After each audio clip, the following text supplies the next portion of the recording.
이 산상수훈의 말씀은 예수님께서 살인하지 말라라는 이 모세의 율법에 기록된 십계명의 말씀을 재해석하시고 또 풀어주시는 말씀입니다. 내가 율법이나 선지자를 폐하러 온 줄로 생각하지 말라. 폐하러 온 것이 아니요 완전하게 하려 함이라 라는 이 말씀처럼 예수님께서 이 율법이 진정 어떠한 의미를 갖고 있는지 말씀해 주심으로써 그 율법을 완전케 하고 계시다는 것을 생각해 볼 수 있습니다. 예수님은 이 본문을 시작으로 옛 사람에게 말한 바 이러이러하였다는 것을 너희가 들었으나 나는 너희에게 이르노니 라고 하면서 6가지를 말씀하십니다. 먼저는 살인에 대하여, 그 다음에 간음에 대하여, 그리고 이어지는 말씀은 이혼과 맹세, 보복, 그리고 이웃 사랑에 대한 계명에 대한 이 구약의 가르침이 어떠한 것인지 그 의미를 해석해 주는 것을 본문에서 보게 되는 것이죠. 본문의 예수님은 옛 사람들이 너희에게 살인하지 말라고 가르침을 받았고 살인을 하게 되면 심판에 받게 된다라고 들었다고 말씀하십니다.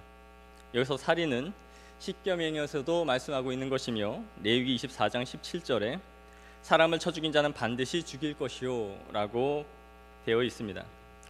그래서 예수님은 만약 너희가 살인을 하면 재판을 받게 되고 또 사형을 선고받게 되었다고 배웠다. 그러나 나는 너희에게 말하는데 형제에게 노하는 자는 심판을 받게 되고 형제에게 라가라고 말하는 사람은 공회에 잡혀가게 되고 더욱이 미련한 놈이라고 말하는 자는 지옥불에 들어간다라고 이 말씀을 하고 계신 것이죠. 여기서 라카라는 유대인의 이 말은 욕설 중에 하나였습니다. 누군가를 정당하게 대우해 주어야 하는 경우일 때 우리가 그 사람을 폄훼하고 모욕을 주기 위해서 김가 너 이놈이라고 말하거나 이 얼빠진 놈이라고 말을 하여 그 사람에게 모욕을 주는 것이죠. 이 말은 얼빠진 놈, 모자른 놈 그런 뜻입니다. 즉 그 사람에게 모멸감을 주기 위해서 하는 말의 표현입니다. 욕설이죠. 사실 우리나라는 이 말에 욕이 굉장히 많이 발달된 나라죠. 쌍시옷 들어가는 기괴한 세계에 없는 수없이 많은 욕설이 있습니다. 아마 험난한 역사를 겪어와서 그런지 욕도 잘 발달해 있는 것 같습니다. 그러니 우리가 이 미련한 놈, 얼빠진 놈 이런 욕설을 들을 때에 이 정도가 그렇게 심각한 죄가 될 수 있는가 하는 생각이 들 정도입니다. 그러나 지금 예수님이 말씀하시는 것은 욕의 강도를 말씀하고 있는 것이 아니라 율법의 참된 의미가 무엇인가 하는 것을 말씀해 주고 있는 것입니다. 옛 사람들은 모세의 살인하지 말라는 말씀을 해석하면서 그것을 육체적인 살인 혹은 교살 행위에 대해서 적용하여 해석했습니다. 지금 여기서 옛 사람들이라는 것은 모세가 그렇게 가르쳤다라는 의미가 아니라 모세 이후의 율법 교사들이 이 말씀을 그렇게 해석하고 적용했다라는 것이죠. 즉 이들은 다른 사람의 육체적 생명을 빼앗는 것으로만 해석해 왔기 때문에 누구를 죽이거나 모살한 적이 없는 자신들을 보면서 스스로 의롭다고 생각했습니다. 나는 십계명에 살인하지 말라라는 계명에 하나도 저촉되지 않고 살아왔다라고 자부했던 것이죠. 그런데 예수님은 이 죄의 문제를 오늘 산상수훈에서 우리의 마음의 문제까지 접근하여 끌어가고 있습니다. 우리가 누군가에 대해 분노를 일으키고 있다면 그는 이미 재판을 받을 위험에 처해 있는 것이며 그것이 겉으로 표출이 되어서 욕설을 하고 남을 비하하고 능욕을 주면 그는 공회에 잡혀가게 되고 미련한 놈이라고 말을 하게 되면 지옥불에 던져질 것이다 라는 말씀입니다. 여기서 재판은 1차적으로 하나님의 법정이라기보다 이들이 있는 지방 법원과 같은 곳이고 공회는 당시 유대인들 70여 명으로 구성되어 있는 예루살렘에 있는 산헤드린 공회를 의미합니다. 그들의 최종 사법기구였습니다. 그곳으로 이들이 끌려가게 된다. 그리고 지옥불로 던져지는 최종 판결을 받게 될 것이다 라는 말씀인 것이죠. 여기서 지옥은 게헨나라는 헬라어 단어입니다. 성경에서 지옥이라는 이 기록된 이 말이 게헨나라는 곳인데 예루살렘 성 남쪽에 흰놈의 골짜기가 있었습니다. 이곳은 쓰레기를 처리하는 곳입니다. 므낫세 왕이 우상 숭배에 빠져서 수없이 많은 우상들을 만들어냈고 그의 손자인 요시야 왕이 종교 개혁을 하게 됩니다. 그때 종교 개혁을 일으키면서 모든 우상들과 집기, 또 짐승의 사체, 불안당의 시체, 그리고 사형을 당해서 묻어서 매장하기조차 아까운 그런 인간들, 아무 가치 없는 자들 등등 그들의 모든 더러운 것들을 다 이곳에 던져서 불태워버렸습니다. 그러니 매일 이곳은 불이 꺼지지 않는 곳이었습니다. 가장 무섭고 악취가 나고 온갖 더러운 것이 다 이곳에 쏟아져서 버려지는, 한마디로 쓰레기 처리장과 같은 곳이 이 게헨나라는 곳이었습니다. 그런데 이 지옥과 같이 상징되는 곳으로 되었던 것이죠. 불이 꺼지지 않고 항상 온갖 더러운 것이 타고 있는 이 게헨나라는 곳을 이후에 지옥이다라는 상징으로 사용했던 것입니다. 그럼 우리가 누구에게 그렇게 하는 행위가 이 정도의 죄가 될 수 있느냐, 지옥불까지 들어갈 수 있느냐 할 때 예수님은 그렇다라고 말씀하시는 것이죠. 왜냐하면 그 행위 자체가 살인에 해당한다라는 것입니다.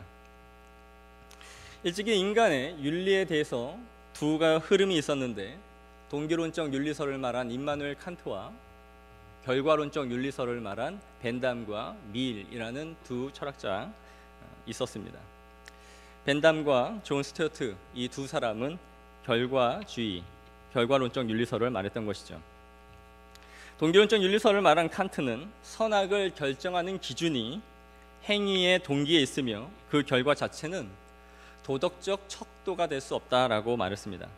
예를 들어 어떤 사람이 직장 상사가 커피를 가져오라고 시켰는데 골탕을 먹이고 싶어서 아주 쓴 블랙커피를 갖다 줬다고 해봅시다. 그런데 공교롭게도 이 직장 상사는 블랙커피를 애호하는 애호가였습니다. 그렇게 갖다 줬더니 취향을 저격했다며 어떻게 이렇게 잘 알고 갖고 왔냐고 칭찬을 해줬습니다. 비록 좋은 결과를 가져왔다 할지라도 이 칸트의 입장에서 보면 그 의도가 골탕을 먹이려고 한 것이기 때문에 그것은 선한 행위로 간주가 될 수 없다라는 것이죠. 악한 동기에서 시작했다는 것입니다. 그러나 반대로 결과론적 윤리설을 말한 벤담과 존 스튜어트 밀은 동기가 어떻든지 그 결과가 좋은 결과를 낼 수 있다면 그것은 선이다라고 말했습니다. 누군가가 자신이 다른 사람에게 난 참 좋은 사람이야 하는 이미지를 안겨주기 위해서 거액의 돈을 기부하고 그것이 많은 사람들에게 유익하게 쓰여졌다고 해봅시다. 그러나 동기론적 윤리설과 다르게 결과론적 윤리설을 주장하는 사람들은 이것이 선한 것이다 라고 말하는 것이죠. 그 결과가 선하기 때문입니다. 그래서 이들은 최대 다수의 최대 행복이라는 말을 만들어냈던 것이죠. 가능한 많은 사람들이 좋아할 수 있다면 그것을 선택하는 것이 선한 것이다 라는 것입니다. 그래서 이것을 공리주의라고 말합니다. 언뜻 보면 공리주의가 안 좋다라고 생각할 수 있겠지만 국가의 수많은 정책들을 세울 때는 이 공리주의가 하나의 원리가 되고 있다는 것을 아셔야 됩니다. 적은 예산과 한정된 자원을 가지고 최대한 많은 사람이 복지를 누릴 수 있도록 그 방법을 생각하는 것이 공리주의이기 때문인 것이죠. 하지만 동기론적 윤리가 무시되지는 않습니다. 법정에서 이것이 적용되고 있는 것이죠. 만일 누군가가 상해를 입혀서 그 사람이 법정에 섰다면 그 사람의 마음의 행위의 동기를 묻습니다. 그것이 드러나서 처벌을 할 때에는 고의적이었는가, 우발적으로 이루어졌는가 하는 것을 묻는 것이죠. 예를 들어 과일을 먹다가 두 사람이 말다툼이 나서 그 과도로 누군가에게 상해를 입힌 것과 철물점에 가서 칼을 이미 사서 몸에 지니고 그 사람을 찾아가서 상해를 입힌 것은 그 죄질에 있어서 확연히 다르다라는 판결을 내는 것입니다. 그런데 오늘 예수님은 이것을 넘어서서 근본적으로 우리의 마음의 동기가 무엇이었는가 하는 것으로 이 말씀을 해석하고 계십니다. 어떤 결과를 만들어냈느냐 이전에 어떤 마음에서 그가 출발을 하고 있느냐라는 것이죠. 바리새인들은 단순히 사람을 죽였는가 죽이지 않았는가 하는 것으로 너희의 의를 나타내려 했지만 너희 의가 바리새인과 서기관보다 더 나은 것이어야 한다라고 말씀하셨듯이 바로 너희의 마음에 품은 의도가 사람을 능욕하고 모욕을 주고 악한 말로 누군가를 비방하려 한다면 그것은 이미 살인과 교살 행위에 합당한 죄다라고 말씀하시는 것입니다. 물론 우리가 형제 자매에게 노한 것 자체가 모두 심판을 받게 되는 것은 아닙니다. 분명히 정당한 화가 있습니다. 예수님도 세례 요한도 바울도 하나님의 사람들은 모두 거룩한 의분을 갖고 있는 사람들이었습니다. 성경대로 드려지지 않는 예배, 하나님께 합당하지 않은 섬김에 대하여 성전에 상을 엎으시며 독사의 새끼들이라고 욕을 하셨습니다. 그럼 예수님은 스스로 이 율법을 깨뜨리고 있는 것일까요? 아닙니다. 예수님은 재판장의 자리에서 이 말씀을, 이 선언을, 그들의 숨은 의도를 밝히면서 자신의 뜻을 드러내신 것이죠. 본문에서 말하는 이 분노는 악의를 가지고 자신의 생각대로 판단하여 그에게 정당한 이유 없이 자신의 감정이나 이기적인 욕망에서 비롯되는 분노를 말합니다. 까닭 없이 자신의 사사로운 감정과 자신의 유익을 위해 남을 해하려고 하는 분노와 악한 감정들이 모두 심판을 자초하고 있다고 말씀하는 것이죠. 까닭 없는 분노라는 것이 있습니까? 있습니다. 정당하지 않은 자신의 욕망과 시기와 질투에 의해 임의대로 누군가를 판단하여 해하려고 하는 꾀하는 모든 것이 살인 행위에 지나지 않습니다. 그러나 분명한 사실은 그렇게 누군가를 마음으로 끊임없이 미워하며 그것을 직접적으로 욕하거나 모욕을 준다면 그는 누군가를 죽이고 있는 것이며 심판을 자초하고 있는 것일 뿐만 아니라 지옥불에 던져질 위험에 처해 있는 것입니다. 그의 영혼은 매우 위험천만한 자리에 있으며 하나님을 불쾌하게 만들고 있을 뿐만 아니라 손에 끊임없이 살인자의 피를 묻히고 있는 살인자의 길을 걸어가고 있는 것입니다. 그래서 예수님이 이렇게 말씀합니다. 그러므로 예물을 제단에 드리려다가 거기서 내 형제에게 원망들을 만한 일이 있는 것이 생각나거든 예물을 제단 앞에 두고 먼저 가서 형제와 화목하고 그 후에 와서 예물을 드리라. 여기서 살인하지 말라라는 말씀은 누군가에게 분노하지 않거나 욕을 하지 않는 개념을 넘어서서 아주 적극적인 차원으로 우리를 이끌어갑니다. 그것은 형제와 자매 어떤 지체들과도 바른 관계를 맺기 위하여 힘쓰라라는 것입니다. 우리는 다른 사람에게 화가 나지만 그에게 표현하지는 않아야 한다라는 정도에 머물고자 합니다. 내가 더 심한 말을 할 수도 있었지만 거기까지는 하지 않았다라는 것을 매우 미덕인 것처럼 생각하는 것이죠. 그러나 우리에게 말씀하고 있는 이 말씀은 우리가 그러한 생각조차 품지 말아야 한다는 데까지 가고 있는 것입니다. 순간적으로 그러한 마음이 인간에게 들 수는 있지만 그 생각에 우리의 마음이 잠식되어져서 누군가를 모욕하고 살인하는 그 마음까지 품지 말도록 해야 한다라는 것이죠. 적극적으로 너의 마음을 방향을 돌이키라라는 것입니다. 즉 우리의 형제 자매와 껄끄러운 것이 없는 단계로 가기 위하여 적극적으로 힘을 쓰고 수고해야 한다라는 것입니다. 하지만 이 바리새인들의 문제는 그들이 해야 할 삶의 거룩한 의무들을 종교적인 행위로 대체하고 거기에 만족하려 했다라는 데 있습니다. 그들은 자신들이 11조를 내고 있다라는 그 자체, 내가 하나님 앞에 제사를 드리고 있다라는 그 자체, 내가 늘 기도하는 자리에 있다라는 그 자체, 거기에 의미를 두는 사람들이었습니다. 그들은 늘 누구보다 이런 자리에 있으며 누구보다 영적인 사람들로 자신들을 자처했던 것이죠. 그리고 많은 사람들도 그들의 외양만 보면서 존경했습니다. 저들은 저런 자리에 한 번도 빠지지 않는 사람들, 기도와 11조와 말씀을 늘 읽는 경건한 사람들, 그들은 그렇게 하지 않는 자들을 도리어 비난하고 정죄하며 판단하는 자들이었던 것이죠. 자신들이 만든 규칙과 조항에 의해 사람들의 신앙을 판단했습니다. 그러나 문제는 정작 그들의 삶의 거룩한 문제에 있어서 그걸 회피하고 있었다라는 것입니다. 그들은 정작 그들이 만든 율법 조항들을 지키기는 하였을지라도 그 참된 의미는 모른 채 문자에만 집착하고 있는 사람들이었습니다.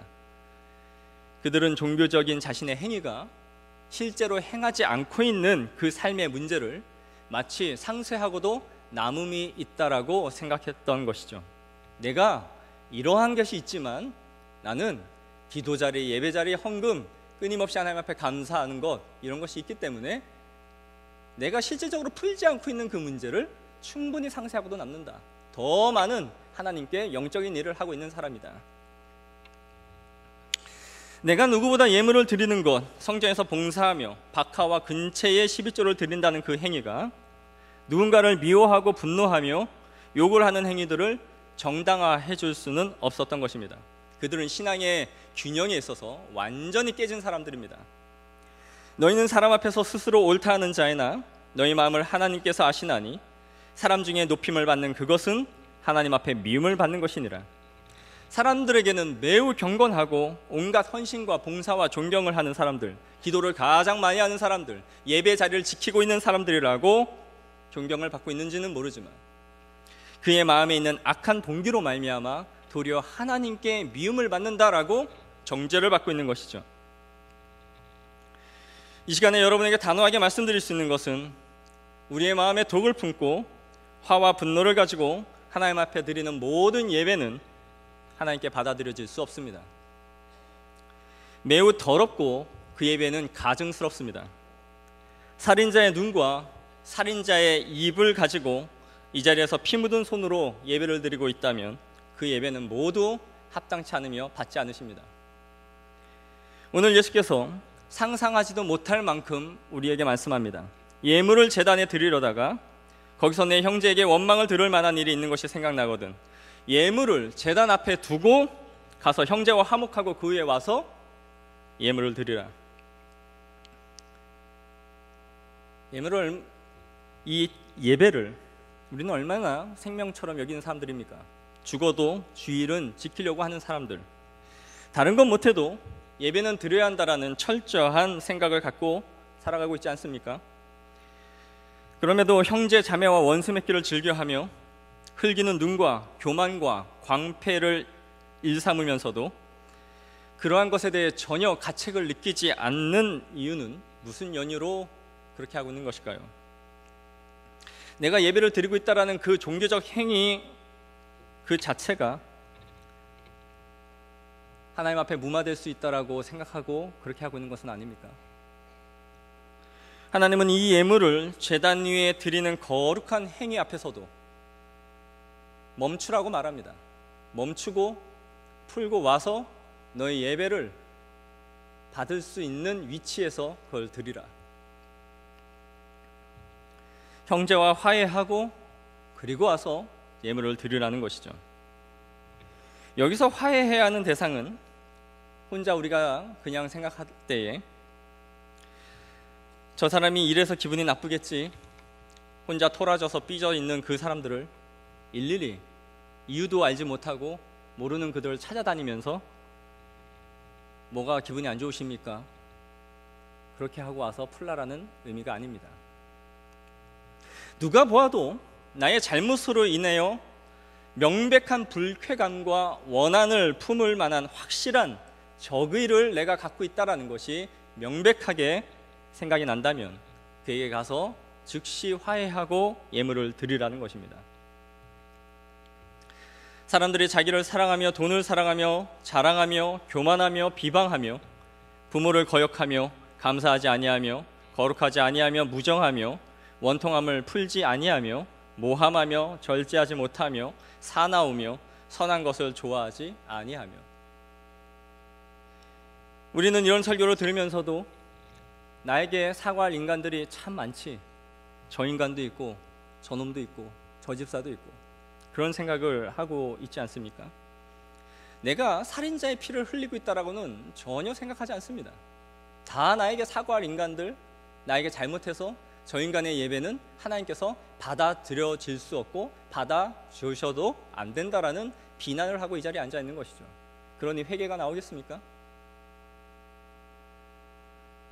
예전에 제가 섬기던 교회의 한 지체 중에 팀장으로 섬기던 지체가 있었습니다. 인수인계를 받을 때에 이전 사역자로부터 자신을 가장 힘들게 한 사람이라고 저에게 주의를 주었습니다. 한 번 걸리면 그림자 취급당한다. 이 지체는 자신이 마음에 들지 않으면 사람들을 따돌렸고 그 대상을 바꾸어가면서 여러 사람들을 무시했습니다. 문제는 아무도 왜 내가 저 사람에게 이런 취급을 받아야 하는지를 모르고 있었다라는 것이죠. 앞에 있어도 면전에서 인사를 무시했습니다. 그러나 이 지체는 교활하게도 여러 사람들이 모인 그 자리에서는 아무렇지 않게 인사하고 얘기를 했던 것이죠. 다른 사람들은 아무도 눈치를 못 채는 것입니다. 그러나 단둘이 있을 때에는 두 얼굴을 가지고 이중적인 행동을 취했습니다. 당시 팀장으로 섬기고 있었고 나에도 많은 축이 있었기 때문에 따돌림을 받는 어린 지체들은 깊은 상처로 얼룩져갔고, 심지어 저 사람이 내년에도 사역을 같이 한다면 자신은 리더를 내려놓겠다라는 호소가 이어지기 시작했습니다. 다행인지 모르지만 저는 이 지체와 사역하는 중에 단 한 번도 부딪히진 않았지만, 이 지체가 같은 부서를 섬기는 부관 집사님과 수년째 이야기를 하지 않고 있다는 것을 집사님으로부터 듣게 되었습니다.